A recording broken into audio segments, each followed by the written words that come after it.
그 회사가 제 첫 회사기도 했고 만으로 5년을 넘길 좀 꽤 오래 다녔었거든요. 그래서 한 번도 제 인생에서 어떻게 보면은 떼놓고 생각을 해본 적이 없는데 갑자기 오늘 내일 당장 안 나오셔도 되고요. 이번 달 월급은 나갑니다.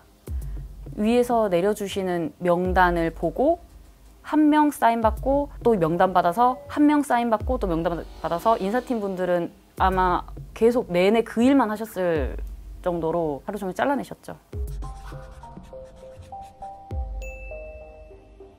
현재는 무급휴직 상태고요. 이게 여행사는 그 고용유지 지원금 1순위 대상이에요. 그래서 나라에서 지원을 받고 있고 이 기간이 조금 더 짧게 끝이 나고 나면은 저는 권고사직 형태로 전환이 될 예정입니다.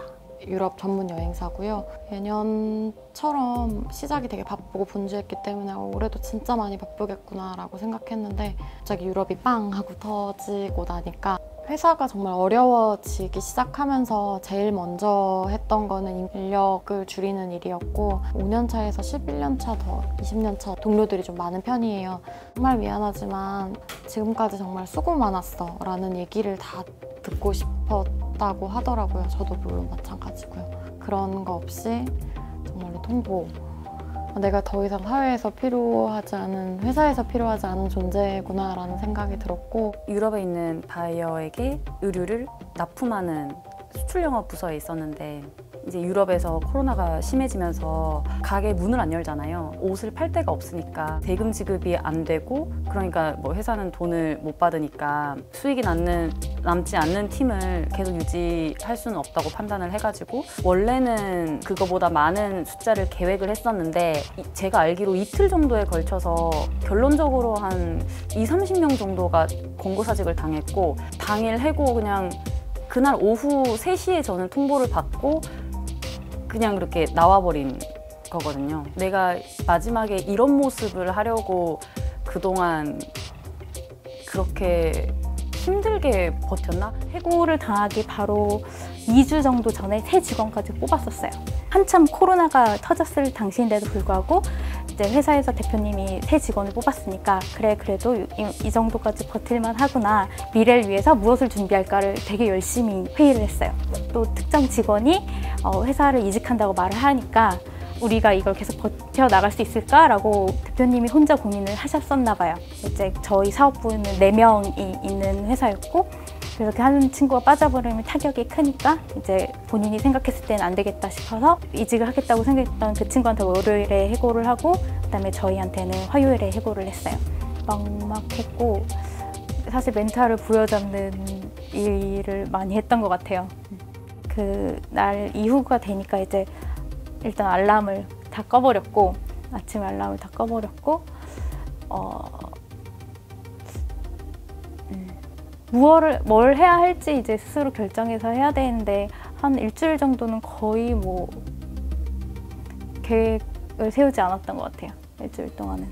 저는 특성화고를 나왔는데 현장 실습이라고 고등학교 3학년 때 이제 업체랑 연결해서 현장 실습을 다녀오고 또 업체랑 잘 맞으면 그거 이제 취업으로 연결되는 그렇게 하는 프로그램이 있는데 그걸 했거든요. 근데 그때 명동 터지고 한참 혼란스러웠던 때인데 거기 사장님께서 저한테 혹시 얼마나 걸리냐고 거리가 만약에 코로나 때문에 위험한데 잘 올 수 있겠냐 그런 거 물어보셨는데 저는 무조건 갈 수 있다고 했거든요. 근데 안 되더라고요. 네. 제가 일단 저소득층 가구거든요. 아빠가 돈을 벌어오시고 그걸로 한 달을 버티는 그런 시기였어요. 근데 이제 제가 졸업할 때 딱 코로나가 터지고 아빠는 직장을 잃으셨거든요. 지원 재난금으로는 140만 원이 나왔는데 한두 달은 버틸 수 있어도 앞으로 더 심해지면은 정말 힘들 것 같아요. 알바로 생계 유지하는 친구들은 보통 알바가 3-4개 정도인데 다 얘기 들어보면 1개 이상은 잘렸다고 현장 실습을 가서 취업을 하게 됐는데 몇몇 친구는 회사가 갑자기 돈이 없다고 자르는 친구들도 있고 아 이거 계속 이러다가는 안 되겠다. 위기 상황이 왔을 때 책임을 나눠서 진다던가 하는 상황을 보지를 못하고 듣지도 못하고 경험을 하지 못해가지고 그냥 잘리고 끝나더라는 게 더 익숙하니까 이거 아니고 다른 상황은 뭐지? 그냥 학교에서 취업은 이렇게 하면 된다. 노동 교육을 받긴 했는데 알바나 현장 실습? 그거 위주로 노동 교육을 했거든요. 또 해고 얘기는 잘 안 나와서 그냥 몰랐던 것 같아요. 집에서 엄마 말씀 잘 듣고 학교 가면 선생님 말씀 잘 듣고 회사 가면 회사 말씀 잘 듣고 아 회사가 그렇게 하는 거니까 맞나 보다. 같이 4명 중에 한 친구가 그 전에 노동법과 관련된 그런 강의를 잠깐 들은 적이 있었는데 이거는 해고 통보서라는 걸 받아야 되는 걸 알았던 거예요. 권고사직서를 냈다면 나도 그 해직에 동의한다는 게 돼버리는 거예요. 근데 통보서를 받으면 나는 동의하지 않았지만 통보를 받은 거라는 의미가 되기 때문에 법적으로 다르게 다뤄질 수 있다는 거예요. 법 모르면 사람이 바보 되는구나. 받으려고 대표님한테 얘기했더니 근데 좀 충격적이었던 거는 이제 노조를 만든 거라고 생각을 하시더라고요.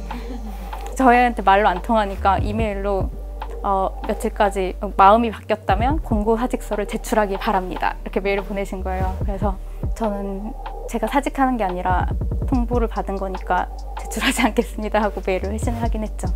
기업이 너무 쉬운 방법을 알고 있고 또 그 쉬운 방법이 기업들에게 허용이 되고 있는 거죠. 이번 코로나와 같은 질병의 팬데믹 현상 이런 것들은 이제 주기적으로 발생을 하는데 그 주기가 점점 짧아지고 있는 거죠. 그렇다면 기업들은 늘 거기에 대비를 해야 되겠죠. 주변에 굉장히 많이 있어요.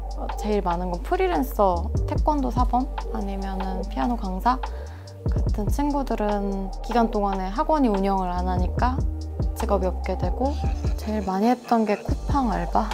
네, 쿠팡이 한참 장사가 잘 됐으니까 그런 아르바이트 일일로 할 수 있는 걸 꽤 많이 나갔던 것 같아요. 아르바이트 친구들이 먼저 정리가 됐거든요. 아, 처리하기 쉬운 절차가 쉬운 순서대로 내보내는구나. 이거를 여실히 비정규직 아니면 계약직이 제일 취약계층이라는 걸 정말 몸으로 배웠고 그런 거는 항상 조금 더 절박한 사람들한테 더 크게 오는 것 같아요. 피할 수 있는 여유가 없어서 저희가 권고사직서를 바꿔서 그 거부를 못하는 것처럼 쿠팡도 마찬가지로 거기 일하시는 분들 아 이렇게 너무 일 많이 들어와서 나 큰일 나요. 더 이상 할 수 없어요. 나 죽을 때까지 일할 수 없어요. 라고 거부를 못하는 그런 분들이라서 아마 이제 타격이 컸을 것 같고 되게 위험한 일인데도 불구하고 그냥 하게 될 수도 있는 거잖아요. 당장 내가 내일 먹고 살 수 있는 게 없으면은 그냥 왜냐면 내가 다음에 일이 끊길 수도 있으니까. 결국에는 돈이 없어서 돈 때문에 다 이렇게 된 거더라고요. 만약에 뭐 내가 조금 여유롭다면 나를 좀 더 들여다볼 수도 있고 자기 개발도 할 수 있고 이러면서 실제로 발전이 되고 근데 그게 없고 지금 당장 오늘 먹을 밥 엄청 동의해요. 맞는 말인 것 같아요. 돈이 있어야 취업을 하고 만약에 저처럼 저소득층 같은 사람들은 내일이 중요하니까 그러니까 앞으로 계획했었던 것들이 좀 갑자기 예상치 못하게 무너지고 나니까 좀 불안했었던 게 많이 있었어요. 그럼 나 어디서부터 시작해야 되지? 사람인을 클릭하는 것부터 시작을 해야 되나? 아니면 이력서를 다운받는 것부터 시작해야 되나? 이런 게 너무 막막해가지고 색연필 72색을 구매해서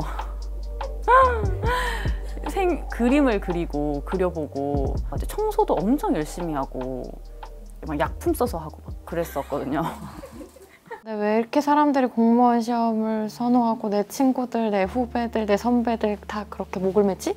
라고 생각했는데 이제 알겠어요. 공무원이면은 괜찮지 않을까 해도 그것도 생각해보면 또 어떻게 될지 모르겠는 거예요. 이 코로나도 정말 몰랐던 이 역병으로 이렇게 이 현대사회에 역병으로 이게 이렇게까지 될 줄은 몰랐으니까 그렇게 치면은 공무원도 과연 안전할까 이런 생각도 들더라고요. 또 무슨 일로 어떻게 지속 불가능해질지 모르겠다 이런 생각이 그 같이 일한 팀의 과장님께서 편의점 아르바이트를 하신다고 하시더라고요. 투잡으로 그 임금이 삭감되고 뭐 이런 과정을 거치면서. 그러니까 이게 나도 그렇게 될 수가 있겠구나. 코로나 사태 위기가 극복이 된다 하더라도 사람들이 위축된 소비 성향은 금방 회복이 되기 어려울 거예요. 왜? 소득 감축을 경험을 했고 고용 불안정을 경험을 했죠. 안정성은 어떻게 확보하느냐 하면은 고용의 안정성이거든요. 내가 지금 일자리를 잃어도 다시 취업을 할 수 있게 하는 것. 지속 가능한 밥벌이는 한계가 아니다. 내가 30대가 되면 어떤 모습이 되어 있을까? 결혼을 해서 아이를 낳고 그냥 그렇게 살고 있겠구나. 지금 뭐 20, 30대건 언제건 그냥 이런 이유로 인해서 해고가 나한테 찾아올 줄은 진짜 생각지도 못했던 것 같아요. 믿을 구석이 한계로 되지는 않을 것 같아요. 계속 다양한 일들을 좀 찾아봐야 될 것 같고, 그 을에서 내 권리를 정확하게 지켜나갈 수 있는 어떤 법적인 나만의 권리라던가 아니면 그게 없다 그러면은 이제 국가적으로 보호를 받을 수 있는 어떤 제도에 대해서 이제 가능할지 모르겠지만 아무튼 절차를 만들어 간다거나 그런 것들이 필요하지 않을까요? 그 갑과 있었던 일을 감히 을이 말을 하게 되면 이게 혹시나 나는 이후에도 을일 텐데 그러면 이제 나는 주인만 바뀌는 거잖아요. 그럼 그 주인이 나를 싫어하지 않을까. 그럼에도 불구하고 저는 개인적으로 응한 이유는 저랑 비슷하게 이런 일을 겪으셨던 분들에게 생각보다 여러분 주변에는 여러분과 비슷한 사람이 많이 있습니다. 이런 상황이 언제든지 올 수 있는 거고 미리 준비를 할 필요는 없지만 어떻게 대처해야 된다는 건 알고 있으면 좋겠다라는 생각. 그리고 절대 그건 네 탓이 아니야 라고 얘기해주고 싶어요. 저는 그 당시에 그 사건을 겪었을 때 너무 분노가 컸어요. 분노가 일어나는 거에 대해서 너무 당연하다? 그런 거에 대해서도 얘기하고 싶었고 절대 권고 사직서를 쓰지 않겠다고 메일을 쓰면서 스스로한테 좀 많이 놀라긴 했거든요. 아, 나도 이렇게 갑한테 내 이야기를 할 수 있는 사람이구나. 다들 그렇게 좀 자기 얘기를 할 수 있으면 좋겠다고 생각했어요.